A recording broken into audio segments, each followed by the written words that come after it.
Alright, today we're going to do a video of a Fadal VMC 15 XT. It was new in 1995, serial number 9502122.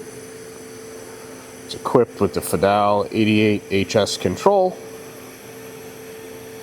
Spindle's currently running 500 RPM in the low range. Speed up, that's 1,000. That's 2,000. I'm going to shift over to the high range. That's 3,500. Max speed is 7,500. It's a Cat 40 spindle.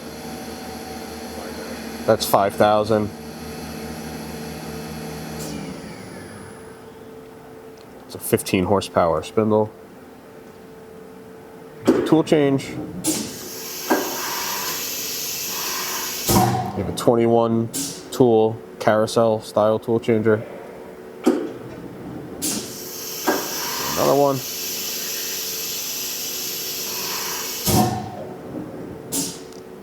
All works there. I'm going to jog the axes around.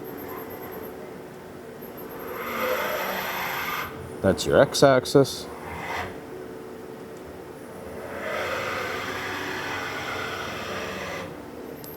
You have a T-slotted table. Table size is 38 by 16.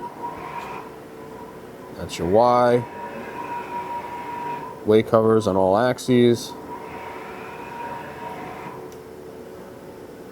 And that's your Z, up and down. All nice and quiet, as they should sound. You got 30 inches of travel in the X, 16 in the Y, 20 in the Z. Machine's presently wired 220 volts. It can be seen under power. Thank you for watching.